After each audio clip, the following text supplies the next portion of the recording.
Hello అండి. ఈ వీడియోలో రీబౌండ్ నెక్స్ట్ పార్ట్ చూద్దాం. ప్రీవియస్ పార్ట్స్ యొక్క ప్లేలిస్ట్ లింక్ ఈ వీడియో డిస్క్రిప్షన్‌లో ప్రొవైడ్ చేశాను. ఫస్ట్ ఆ వీడియోస్ చూసి ఇది ఫాలో అవ్వండి. లేకపోతే కన్‌ఫ్యూజ్ అయిపోతారు. ఛానెల్‌లో ఇలాంటి వీడియోస్ వస్తూనే ఉంటాయి. సో, తప్పకుండా ఛానెల్‌ని సబ్స్క్రైబ్ చేసుకొని బెల్ ఐకాన్ ఆన్ చేసి పెట్టుకోవడం అస్సలు మర్చిపోకండి. ఎపిసోడ్ స్టార్టింగ్‌లోనే మొము చెప్తూ ఉంటుంది కదా! మన యూ తోటి. సో, యాక్చువల్లీ మింగ్ వచ్చేసి అబ్రాడ్ వెళ్లి చదువుకుందాం అనుకున్నాడు. వాళ్ళ అమ్మగారితో పాటు అక్కడ. అలాగే వాళ్ళ పేరెంట్స్ కూడా ప్లాన్ చేశారు తన ఫ్యూచర్‌ని అన్నట్టు. నేను నీకేం చెప్పాలనుకుంటున్నానంటే, heat of the moment decisions తీసుకొని మీరు మళ్ళీ రాంగ్ వేలో వెళ్తారేమో అని చెప్పి నాకనిపిస్తుంది. సో, మింగ్‌కి తన ఫ్యూచర్ చాలా ఇంపార్టెంట్. ఒక్కసారి ఆలోచించండి మీరేం చేసినా కూడా. అదే నేను చెప్పాలనుకుంటున్నాను. నీ ఫ్యూచర్ గురించి కూడా ఆలోచించుకో. ఫ్యూచర్‌ని పాడు చేసుకోకండి అన్నట్టు మొమ్ము ఆ మాటలు చెప్పేసి, సరే ఇక నేను వెళ్తాను. ఇక్కడికొచ్చినట్టు మింగ్‌తో చెప్పుకో అని చెప్పేసి తను వెళ్ళిపోతుందనమాట. మన యూ వచ్చేసి మింగ్ గురించి ఆలోచించడం స్టార్ట్ చేస్తుంది. నా వల్ల మళ్ళీ మింగ్ ఫ్యూచర్ పాడవుతుందేమో అని చెప్పేసి. సో, మింగ్ ఏమో బయటికి వెళ్ళాడు కదా! గ్రోసరీస్ కొనుక్కోవడానికి. అలాగే తనకి షాపింగ్ చేయడానికి కూడా వెళ్తాడు. వాళ్ళిద్దరూ వేరే సిటీకి వెళ్ళిపోదాం అనుకున్నారు కాబట్టి. సో, అప్పుడే తను షాప్ నుండి బయటకొస్తూ ఉంటే ఒక అబ్బాయి వెళ్ళిపోతూ ఉంటే వాళ్ళ అమ్మగారు పట్టుకొని, "ఏంటి అలా వెళ్ళిపోతావు? తప్పిపోతే మళ్ళీ నిన్నెలా కనిపెట్టాలి? నీ దగ్గర ఫోన్ కూడా లేదు. జాగ్రత్తగా మాతోనే ఉండు" అన్నట్టు వాళ్ళ అమ్మగారు చెప్తారు. సినారియో చూడగానే వెంటనే తనకి యూ గుర్తొస్తుందనమాట. వెంటనే తన ఇంట్లో ఉన్న ల్యాండ్‌లైన్‌కి కాల్ చేస్తాడు. తను సేఫ్‌గా ఉందా లేదా అని చెప్పేసి. కాల్ చేసిన కాసేపటికి తను లిఫ్ట్ చేస్తుందనమాట. ఏంటి అంటే, "ఏం లేదు. నిన్ను బుల్లీ చేద్దామని కాల్ చేశాను అంతే" అన్నట్టు, టీజ్ చేద్దామన్నట్టు. "సరే ఇంటికొస్తున్నాను" అని చెప్పేసి కాల్ కట్ చేస్తాడు. తను వెళ్తూ ఉంటే దారిలో కొంతమంది ఆంటీలు యూ గురించే మాట్లాడుకుంటూ ఉంటారనమాట. తను పారిపోయింది, ఎక్కడికి వెళ్ళిందో కూడా తెలీదు. ఏంటసల వాళ్ళ ఫ్యామిలీలో తిను ఇలా చేస్తుంది, అసల ఇలాంటి అమ్మాయి వాళ్ళకెలా పుట్టిందో అని చెప్పేసి. ఈ మాటలన్నీ విన్నాక మన మింగ్‌కి చాలా కోపమొస్తుంది. వెళ్ళి అప్పుడు కావాలని చెప్పేసి ఆంటీని తోసుకుంటూ వెళ్తాడనమాట. సో, ఫైనల్లీ పైకి వెళ్ళిపోయి ఇక తనకి చూయిస్తాడు తన కోసం ఏం షాపింగ్ చేశాడు. మనిద్దరం ఇక రేపే వెళ్ళిపోదాము. ఇవిగో నీకోసం బట్టలు కూడా తీసుకొచ్చాను. అలాగే కోల్డ్‌గా ఉన్నప్పుడు ఈ హాట్ వాటర్‌వి ఇవి కూడా పెట్టుకుంటావు ప్యాకెట్స్ అని చెప్పేసి ఇవి కూడా తీసుకొచ్చాను. ప్లాన్ ఏంటంటే రేపు మార్నింగ్ మనం ట్రైన్స్‌లో, ప్లేన్స్‌లో వెళ్ళలేం కాబట్టి టాక్సీలోనే వెళ్ళగలము. లేకపోతే బయట పడిపోతాము. రేపు ఎర్లీ మార్నింగ్ నేను ఒక టాక్సీని పట్టుకుంటాను. సో, ఆ టాక్సీలో మనం ఆ సిటీకి వెళ్ళేసరికి ఆఫ్టర్‌నూన్ అయిపోతుంది. అక్కడ నాకు తెలిసిన ఫ్రెండ్ ఉన్నాడు. సో, ఎలాగోలాగా అక్కడ దగ్గరలో ఏదన్నా మంచి ప్లేస్ చూసుకొని ఉండిన తర్వాత మనీ ఎలా సంపాదించాలో అక్కడికి వెళ్ళి ఏదైనా పార్ట్ టైమ్ జాబ్స్ చూసుకోవచ్చు అన్నట్టు తనకి ప్లాన్ చెప్తాడు. అలాగే ఈ కార్డ్ నీ దగ్గరే ఉంచుకో. నా దగ్గరున్న అమౌంట్ అంతా ఈ కార్డ్‌లోనే సేవ్ చేసుకున్నానని చెప్పేసి తన ఏటీఎం కార్డ్‌ని తనకిస్తాడనమాట. తను వద్దని చెప్పినా కూడా తన చేతిలో పెట్టేస్తాడు. మింగ్ వచ్చేసి యూ చేతుల్లో. యూ వచ్చేసి మింగ్‌ని ఇలా క్వెషన్ చేస్తుందనమాట. నాతో పాటు నువ్వు రావాలా ఏంటి? అంటే నీ లైఫ్ వేస్ట్ అవుతుందని చెప్పి నాకిలా అనిపిస్తుంది అంటే, నువ్వేంటి అలా థింక్ చేస్తున్నావు? నేను రావాలని డిసైడ్ అయ్యాను కాబట్టే వస్తున్నాను. మా నాన్నంటే నాకిష్టం లేదు కాబట్టి, నిజం చెప్పు నన్ను వదిలేసి వెళ్ళిపోవు కదా! అని చెప్పేసి పింకీ ప్రామిస్ చేయించుకుంటాడనమాట. నెక్స్ట్ డే మార్నింగ్ ఇద్దరు రెడీ అయిపోతారనమాట అంతా ప్యాక్ చేసుకొని. మింగ్ వచ్చేసి నేను కిందకి వెళ్ళి టాక్సీ చూసి నేను అప్పుడు కాల్ చేసినప్పుడు మాత్రమే నువ్వు రా అని చెప్పేసి తనకొక జాకెట్ ఇచ్చేసి వెళ్ళిపోతాడు. ఇది వేసుకొని రా అని చెప్పి ఎవరికి కనిపించకుండా కాల్ చేసినప్పుడు. తను వెళ్తూ ఉంటే యూ వచ్చేసి ఇలా చెప్తుంది, "ఇన్ని రోజులు నాకు హెల్ప్ చేసినందుకు థ్యాంక్ యూ" అని చెప్పేసి. "ఏంటి ఇప్పుడు ఎమోషనల్ అవుతున్నావు? సరే నేను కింద టాక్సీ కోసం వెళ్తున్నానని" చెప్పేసి కిందకి వెళ్ళి టాక్సీ కోసం సెర్చ్ చేస్తూ ఉంటాడనమాట. ఎవరైనా వస్తారేమో అని చెప్పేసి. ఇంకో పక్క యూ ఏమనుకుంటుందంటే తను మింగ్‌ని వదిలేసి వెళ్ళిపోదామని చెప్పి ఫిక్స్ అవుతుందనమాట. మింగ్ కెరియర్ తన వల్ల వేస్ట్ అవ్వడం తనకిష్టం లేదు. అందుకే మింగ్ ఇచ్చిన కార్డ్ ఇంకా తనిచ్చిన గిఫ్ట్ అక్కడే పెట్టేసి తను వెళ్దామని చెప్పేసి డిసైడ్ అవుతుంది. మింగ్‌కి అప్పుడే టాక్సీ దొరుకుతుందనమాట. సో, కాల్ చేస్తాడు యూకి ఇంట్లో ఉన్న మొబైల్ నంబర్‌కి. ఎవరు కాల్ లిఫ్ట్ చేయరనమాట. మింగ్‌కి అర్థం కాదు. అదేంటి తినేం చేస్తుంది కాల్ లిఫ్ట్ చేయట్లేదని చెప్పేసి. తినేమో కిందకొస్తుందనమాట. తను వెళ్ళిపోదామని చెప్పి వెళ్ళిపోతూ ఉంటే పైన మంకీ క్యాప్ ఏసుకున్నా కూడా కొంతమంది తిన్ని గుర్తుపడతారు. వాళ్ళందరూ "నువ్వు యూనే కదా!" అని చెప్పేసి అందరూ తన్ని గట్టిగా పట్టుకొని, "ఇన్ని రోజులు ఎక్కడికి వెళ్ళిపోయావు? మీ పేరెంట్స్‌ని వదిలేసి వాళ్ళెంత బాధపడ్డారు? ఎందుకు ఇలాంటి పనులు చేశావు?" అని చెప్పేసి వాళ్ళందరూ క్వెషన్ చేయడం స్టార్ట్ చేస్తారనమాట. సో, అప్పుడే అటువైపు ఏదో గొడవ వినిపిస్తుండేసరికి మింగ్ వాళ్ళ ఇంటి దగ్గరే కదా! అందుకే వెంటనే ఏంటా అని చెప్పేసి అటు వెళ్తాడనమాట. అప్పుడు వాళ్ళందరూ యూని పట్టుకోవడం మింగ్ చూస్తాడు. అలాగే యూ కూడా మింగ్‌ని చూస్తుంది.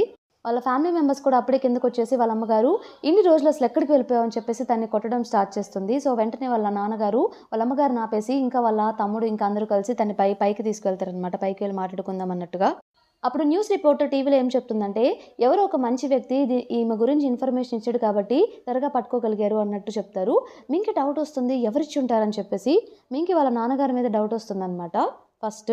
వాళ్ళ గ్రాండ్ ఫాదర్ కూడా వస్తాడనమాట తను దొరికిందని చెప్పేసి. సో, పైకి తీసుకువెళ్ళగానే వాళ్ళ గ్రాండ్ ఫాదర్ ఏం చేస్తాడంటే తను చేసిన తప్పుకి నీల్ డౌన్ చేయమని చెప్తాడు.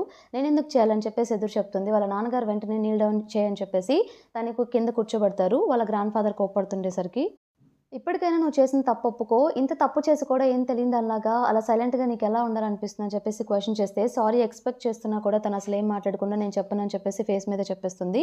వాళ్ళ పేరెంట్స్ కూడా సారీ చెప్పమని చెప్తారు వాళ్ళ నాన్నగారు. సారీయే కదా చెప్పేసేయి అని చెప్పేసి, అయినా కూడా నేను చెప్పను అన్నట్టు చెప్తుంది. వాళ్ళ గ్రాండ్ ఫాదర్‌కి చాలా కోపమొస్తుందనమాట. ఇలాంటి అమ్మాయిని అసల మన ఫ్యామిలీలో ఎలా ఉంచామని చెప్పి. సో, వాళ్ళు నచ్చజెప్తారనమాట. ఇప్పుడు ఎలాగో తను దొరికింది కదా అని చెప్పేసి, చెప్తుందిలే అని చెప్పేసి, వేరే అతను వాళ్ళ గ్రాండ్ ఫాదర్‌ని మళ్ళీ విలేజ్‌కి తీసుకెళ్ళిపోతాడు. సో, వెళ్ళేప్పుడు వాళ్ళ ఫాదర్‌కి ఏం చెప్తాడంటే, మీరందరూ ఒకసారి విలేజ్‌కి రండి. ఈ మ్యాటర్ మనం తేల్చుకోవాల్సిందే అన్నట్టు చెప్తారు. ఆ మాట చెప్పేసి వెళ్ళిపోతారనమాట. ఇంకో పక్క మింగ్ ఏం చేస్తాడంటే, వాళ్ళ నాన్నగారి వల్లే ఈ విషయం లీక్ అయిందని చెప్పేసి మింగ్‌కి డౌటొచ్చి వెంటనే హాస్పిటల్‌కి వెళ్లి వాళ్ళ నాన్నగారిని మీట్ అవుతాడు.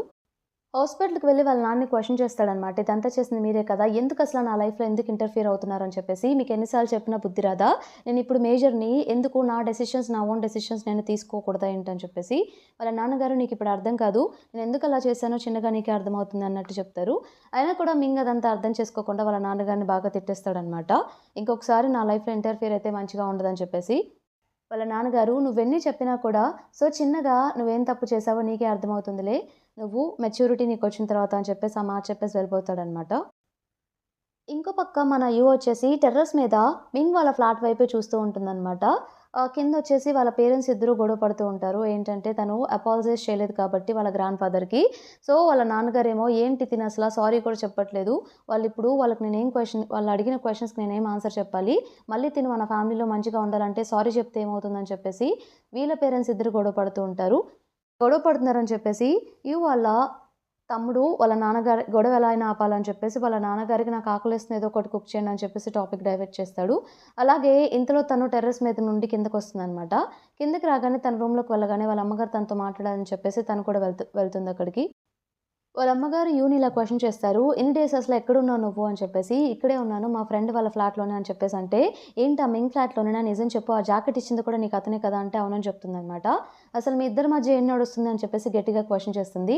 "తను నా ఫ్రెండ్ అంతే. నేను కళ్ళు తిరిగి పడిపోయి ఉంటే అతనే నన్ను హాస్పిటల్‌లో అడ్మిట్ చేసి వాళ్ళ ఇంట్లో నాకు షెల్టర్ ఇచ్చాడు. అంతే అంతకన్నా ఏం లేదని" చెప్పేసి క్లియర్‌గా చెప్తుందనమాట. మీకు ఎన్ని సార్లు చెప్పినా ఎందుకు రాంగ్ వేలో థింక్ చేస్తారన్నట్టు చెప్తుంది. వాళ్ళ అమ్మగారేమో, "ఏంటో నువ్వసల బయట వాళ్ళ గురించి ఏం ఆలోచించవు? బయట వాళ్ళు ఏమనుకుంటారో నీకు తెలీదా? ఎందుకిలా చేస్తున్నావు? మళ్ళీ మీ సిస్టర్ చేసిన మిస్టేక్‌ని నువ్వు రిపీట్ చేస్తున్నావు" అన్నట్టు చెప్తుంది పాయింట్ ఔట్ చేసి. ఇక యూకి చాలా కోపమొస్తుందనమాట. వాళ్ళ పేరెంట్స్‌కి ఎప్పుడు అర్థమవుతుంది అది వాళ్ళ సిస్టర్ బేయు తప్పు కాదని చెప్పి మళ్ళీ అదే గుర్తు చేస్తుంది. బేయు ఏం తప్పు చేయలేదు. మీరెంతసేపటికి బ్లేమ్ అంతా బేయు వైపే వేయకండి. మీరే కదా తననక్కడ వదిలేసొచ్చారు. అలాగే తననసలు పట్టించుకోలేదు. తనకి మీ అవసరం ఉన్నప్పుడు కూడా మీరసలు పట్టించుకోకుండా కూతురినక్కడ వదిలేసొచ్చారు. మళ్ళీ ఏమో ఇప్పుడు తను తప్పు చేసిందని చెప్పేసి ఎలా మాట్లాడాలనిపిస్తుంది మీకని చెప్పి, వాళ్ళు చేసిన తప్పుని వాళ్ళకే చెప్తుంది క్లియర్‌గా. ఆ మాటలు చెప్పిన తర్వాత వాళ్ళ అమ్మగారికి చాలా కోపమొస్తుందనమాట. "అవును ఇప్పుడు నువ్వు చెప్పింది కరెక్టేనా? సరే అయితే నువ్వు కూడా ఇండిపెండెంట్‌గానే ఉండు. ఈ ఇంట్లో నుండి వెళ్ళిపో. నువ్వు మాకు అవసరం లేదు" అన్నట్టు చెప్పగానే తను కోపంగా వెళ్ళిపోతుంటే మళ్ళీ వాళ్ళ అమ్మగారు తన్నాపి, "వెళ్ళిపోమంటే వెళ్ళిపోతావా?" అని చెప్పేసి కొడుతూ ఉంటారు. ఇంతలో వాళ్ళ వాళ్ళ నాన్నగారు దీన్నొచ్చి ఆపుతారనమాట. ఆ గొడవలో అనుకోకుండా వాళ్ళ అమ్మగారి నెయిల్స్ వచ్చేసి తన ఫేస్ మీద కొంచెం కట్ అయ్యి గాయాలవుతాయి యూకి. వాళ్ళ నాన్నగారు ఇక గొడవని సెటిల్ చేసి ఇద్దరిని కూల్ అవ్వమని చెప్తారు. ఆ రోజు నైట్ తన ఫేస్ మీద స్క్రాచ్ రావడంతో తన తమ్ముడొచ్చేసి ఫస్ట్ ఎయిడ్ చేస్తూ ఉంటాడనమాట. సారీయే కదా! చెప్పేస్తే అయిపోతుంది కదా! అన్నట్టు యూతో చెప్తే, నీకేం తెలుససలా?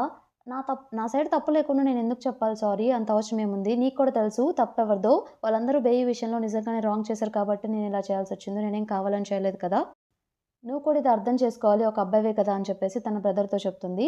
ఇదంతా కాదు అమ్మగారైతే నువ్వు లేని టైంలో చాలా బాధపడ్డారు. నువ్వు కనిపించట్లేదు కదా! అసలు సరిగ్గా తినలేదు కూడా. ఆల్మోస్ట్ ఒకసారైతే యాక్సిడెంట్ అవ్వబోయింది.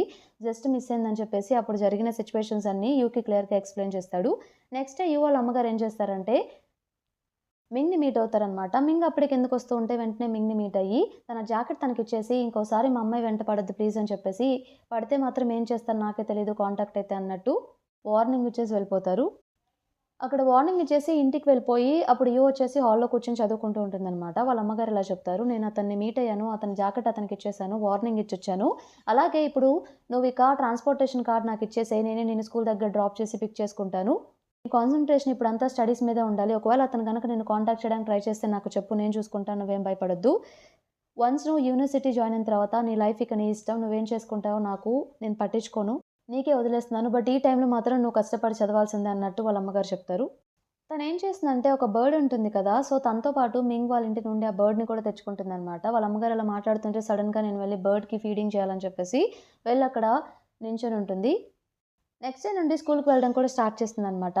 హాలిడేస్ అయిపోయిన తర్వాత స్కూల్ స్టార్ట్ అవుతుంది. అందరూ ఇక తను రాగానే ఇప్పుడు టీవీ న్యూస్‌లో తను వైరల్ అయింది కాబట్టి వాళ్ళ స్కూల్ వాళ్ళందరూ తనొస్తూ ఉంటే తన గురించి మాట్లాడుకోవడం, అందరూ తనని వింతగా చూడడం చేస్తూ ఉంటారనమాట. తన ఫేస్ మీద గాయమైతే ఏం జరిగిందో ఏంటో అని చెప్పి వాళ్ళు మాట్లాడుకుంటూ ఉంటారు. సో, క్లాస్ కూడా స్టార్ట్ అవుతుందనమాట. మింగ్ కూడా ఆ రోజు స్కూలుకొస్తాడు. మింగ్ తనని క్లాస్‌లో చూసి తనతో మాట్లాడదామని చెప్పి తన వైపు వస్తూ ఉంటే, మింగ్‌ని అవాయిడ్ చేయడానికి వెంటనే క్లాస్ టీచర్ దగ్గరికి వెళ్లి, "ఈ క్వెషన్ నాకు అర్థం కాలేదని" చెప్పేసి డౌట్ చెప్పించుకుంటూ ఉంటుంది. క్లాస్ అయిపోయిన తర్వాత వాళ్ళ క్లాస్ టీచర్ మన యూత్‌తో మాట్లాడతాడనమాట. "నీకే ప్రాబ్లమ్ వచ్చినా సరే నాకు చెప్పు. ఒక ఫ్రెండ్‌లా ట్రీట్ చెయ్యి. నాకు అర్థమవుతుంది ఇప్పుడు నువ్వు ఏ సిట్యుయేషన్‌లో ఉన్నావో, అందరూ నిన్నెలా ట్రీట్ చేస్తున్నారో. ఏం బాధపడకు. నేను నీకు ఫ్రెండ్ అనుకోని నాతో నీ ప్రాబ్లమ్ షేర్ చేసుకోవచ్చు. అలాగే ఎవరు నిన్ను బుల్లీ చేసినా కూడా నువ్వు స్కూల్‌లో రిపోర్ట్ చేయొచ్చు" అన్నట్టు చెప్తాడనమాట యూ తోటి. యూ ఇక స్టెప్స్ దిగి వెళ్తూ ఉంటే, మింగ్ యూ కోసం వెయిట్ చేస్తూ ఉంటాడనమాట. అది అబ్జర్వ్ చేసిన యూ వచ్చేసి రివర్స్ వెళ్ళిపోతూ ఉంటుంది. మింగ్ అది అబ్జర్వ్ చేసి, మింగ్ కూడా యూని ఫాలో అవుతూ వెళ్తూ ఉంటాడు. తను ఏమో మింగ్‌ని తప్పించుకుంటూ వెళ్తూ ఉంటుందనమాట. ఇంతటితో మనకి ఈ పార్ట్ కంప్లీట్ అయిపోతుంది. ఈ పార్ట్ మీకు నచ్చిందనుకుంటున్నాను. నచ్చితే తప్పకుండా ఛానెల్‌ని సబ్స్క్రైబ్ చేయండి. అలానే వీడియోని లైక్ చేయండి. Thank you for watching.